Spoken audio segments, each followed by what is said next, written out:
want to know a telltale sign that the gaming industry is becoming more and more rotten with each passing day? It's when higher-ups in certain companies in leadership positions within the gaming industry are calling for a hate mob against one of the few pro-consumer companies out there. That's right. The suits and CEOs and other high-ranking gaming officials in various companies and bodies are legitimately jealous of Valve's success with their gaming platform, Steam. I'm sure by now some of you must have heard the news that a lot of these companies are calling for boycotts when it comes to Valve's gaming platform, Steam, saying that they control too much of the PC gaming market share. Now, in my opinion, it is no secret that other gaming companies absolutely hate Valve and Steam. The two high-profile ones would probably have to be Epic Games and Blizzard. Both of these companies have been burned by Valve in the past, or rather I should say they burned themselves trying to fight Valve. In fact, I'm fairly certain that the Epic Games CEO is probably wishing for Steam's downfall at every single waking moment he has. Yes, Steam is an all-encompassing platform on PC, but it is not a monopoly. There are other videos out there that can explain this better than me. That's not the point of this video. I'm not here to educate you as to why Steam is not actually a monopoly. But if you want me to give you a TLDR, Steam is not a monopoly because it is not enforcing its monopoly. Valve isn't going out of their way to undermine their competitors. Valve doesn't do market practices that would inhibit others from encroaching on their business. They simply offer the best service available, and that alone is more than enough to ensure the loyalty of all of their customers. What I really want to focus on this video is how and why these other companies want to push this anti-Steam narrative so much. One of the things that people like to harp on about is the pay cut that Steam gets from its developers. 30%. Compared to other storefronts, that seems relatively steep. But the thing is, most developers are fine with this relatively high cut because that 30% grants them a lot of perks, services, and other benefits that developers, especially smaller ones, would love to have. And if that means that they can put their game on Steam for a slightly worse pay cut, they are willing to do it. Those benefits include things like Steam support, access to the Steam market, workshop, community functions, guides, game sharing, full Steam friend integration, Steam reviews, the refund system. There's a lot of reasons why smaller developers go out of their way to put their game on Steam. It's simply because it's the best storefront, without Valve trying to enforce that to be the case. If I had to make an analogy, it's kind of like if you had a small little restaurant and you wanted to open it in the food court of a mall. Steam would basically be like the good, classy mall that kind of asks for a bigger cut from its restaurant, compared to, I don't know, like a shitty mall where, sure, they might ask for a smaller pay cut, but it's just that the people are just willing to put up with the extra cost because the positives massively outweigh the negatives. As the gaming industry becomes, let's just say, more and more turbulent, the AAA market is just becoming less and less, I don't know, stable, if that's a word I want to use. And naturally, more and more people are advocating for indie games to become the new hot thing. Because, well, indie games are usually made by smaller developers completely driven by passion. And fortunately for all of us, Steam is one of the few platforms out there that actively push for indie games. They have events like Steam Next Fest, and even back in the day, they also had programs like Steam Greenlight. Because Valve nurtures these smaller developers, it has allowed smaller games to flourish into beloved gaming titles. Rust, Lethal Company, Phasmophobia, 7 Days to Die, The Forest, Balatro. I'm sure that there's others that I'm forgetting because I'm just listing these off the top of my head, but indie developers know that Steam is looking out for them, and they are more than happy to reciprocate that with their loyalty. As to why Epic Games and Blizzard kinda hate Valve, well, I don't know so much about Blizzard. I'm gonna be basing this purely off vibes, more or less. But the reason that Epic Games really hates Valve is because, well, they're kind of jealous, for the lack of a better word, of the success that Steam has over the PC gaming market. And no matter how much times you try to tell the Epic CEO otherwise, he truly believes that Steam has a monopoly over the PC gaming market, even though it has been said so many times by so many people that it is not an enforced monopoly. It just so happens that every other competitor is doing such a shit job whenever they try to make their own PC gaming storefronts that people just default into Steam. Now, it's one thing if Steam was the best platform available on PC. I mean, it is. But it's another when Steam actively pushes for a pro-consumer platform. Most, not all, but most, of the decisions that Valve has made in regards to their platform of Steam has been for the best. And because they don't try to actively fuck over their customer base, we are more than happy to give Valve and Steam our money, but more importantly, our loyalty. Because contrary to what these suits and other gaming companies would like to believe, consumers and customers are not stupid. We know when we're being fucked over. So it's really nice and refreshing whenever a company is actively trying to not do that. And as for Blizzard, I actually have no solid proof that Blizzard actually hates Valve. I'm just saying that because way back when Valve and Blizzard got into a legal battle over who could own the rights to make a Dota game, and basically they settled on Valve being able to make an official sequel to Dota. Basically what I'm trying to say is, in hindsight, Blizzard is probably really mad that they kind of lost the golden goose that would have been Dota 2. Apologies again if this entire video is going to be a little messy. I was busy at work and I literally wrote all of this on a piece of cardboard because I forgot to bring my notebook. So yeah, I'm reading this literally off a torn flap of a cardboard box. So only the best content here on the Arcanax channel.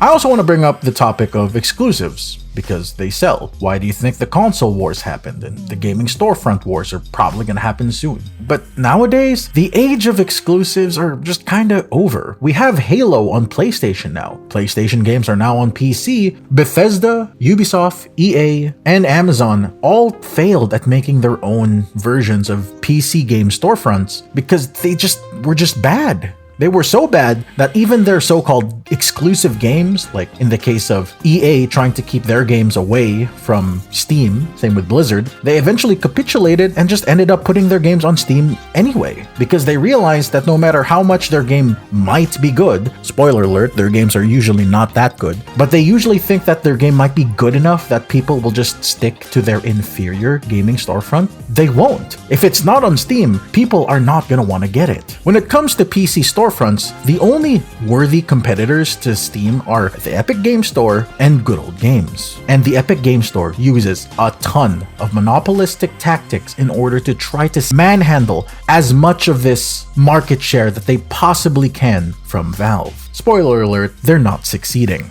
Good Old Games is actually even more pro-consumer than Steam. They've already managed to carve out their own niche and have built their own customer base purely based off loyalty. And if you ask me, Good Old Games isn't even really a competitor to Steam because they're not even trying to compete with one another. It's kind of like they just both do their own thing. Let's do a little mental exercise. If Epic Game Store, the one owned by the Fortnite company, do you think that they would be a pro-consumer company if they had the market share that Steam does? I don't think so. If any other company, it doesn't even need to be Epic Games, if any other game company had the influence that Steam does now, do you really think that they would have our best interests in mind? Absolutely not. Imagine if it was EA, Blizzard, Ubisoft. There would actually be an argument that gaming on the PC might be dead if that was the case. And circling back to the topic of exclusives, I just have one thing to say. The only time that exclusives are completely fine, in my opinion, is if the platform and the game are made by the same company. So if Valve wants to put all of Valve's games on their own platform and keep them there, that's fine. If Epic wants to keep Fortnite on their platform, that's completely fine too. Same thing with everything that goes on Blizzard and Battle.net. If they make the platform, they can keep their games on that platform. But what I really don't like is when a company tries to sign in other companies into their storefront and force them there with exclusivity deals. This is what Epic Games tries to do, and they do it so goddamn often. They tried to pull this shit with Outer Worlds 1. They tried to pull this shit with MechWarrior 5. And they pulled this shit with Alan Wake 2. And from what I have heard, when they tried to do this with Alan Wake, it stifled the initial growth of that game to such an extent that they didn't earn a lot of money. Legitimately, Epic Games and the Epic Game Store might be the reason that we are never going to get an Alan Wake 3 because of their stupid exclusivity deals. From what I looked up, it's not just people purely in the gaming industry, just people in big tech companies are also trying to push for this monopoly narrative. Some people from Microsoft, from what I've heard. And while this was never confirmed, I wouldn't be surprised if the console companies like Sony and Nintendo also share this sentiment. Now, while we're on the topic of consoles, I just want to share one thing. When Valve made their own console, the Steam Deck, it was sold at a loss. Then again, this isn't surprising because most consoles usually are. But the thing is, it was sold at such a massive loss, but Valve did this for a reason. Valve doesn't care if you like the Steam Deck specifically. No, their only goal is to make sure that you are participating in the Steam ecosystem, because Valve knows that the more people are on Steam, the better. And Valve also knows that once you're in their ecosystem, that you're more likely to stay because, well, they simply offer the best service. And also, you cannot claim that Valve is trying to push for a PC monopoly, because for a long time, Valve, and more specifically Gabe Newell, has been very vocal against Microsoft. Valve is very pro-Linux, for those who don't know. They love open source stuff. That's also one of the reasons why Valve made their own operating system, the Steam OS. And as far as I know, it is available for anyone to use. So if you want to install Steam on your smart fridge, you technically can. Sorry, this video is going to be very messy, so I'm just going to keep yapping. Circling back to Epic Games. You know how right now they give out games for free quite often? This is one of the tactics that they do in order to get people into their storefront, because they really want people to log into their launcher every now and then just so they'll claim their games for free. And Epic does this at a massive loss. They are burning money just to try to entice people to use their storefront more and more. But think for a second that if they actually achieve their goal and manage to coax away influence in the PC gaming market, do you think that if Epic Games became the new kings of the PC gaming storefront, do you think that they'll still give games away for free? Do you think that they would still burn millions, possibly even billions of dollars a year just so you can get a free game every month? I don't think so. Apologies if this video was very messy, but I just wanted to get this off my chest because it is frustrating when I learn that suits and higher-ups in the gaming industry are trying to stop one of the few companies who currently,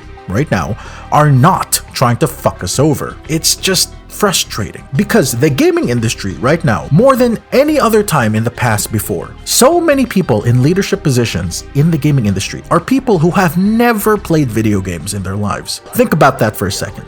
From my understanding, apparently Doug Bowser, the CEO of Nintendo America, and I think even the one in Japan, these guys are businessmen. They care only about number go up. I don't even know if these guys play video games. And if that's the case, that is a harrowing thought. So naturally, when you have a bunch of decrepit old suit lizard people hear the percentage that Valve demands the PC market, no shit, they're going to think it's a monopoly. But again, it's not. They're not enforcing it. You might call it a de facto monopoly, but that isn't a true monopoly. That's not what people hate. What people actually hate is when companies try to be greedy, trying to squeeze out all the money that we are worth, and try to pretend like Valve and Steam are the bad guys.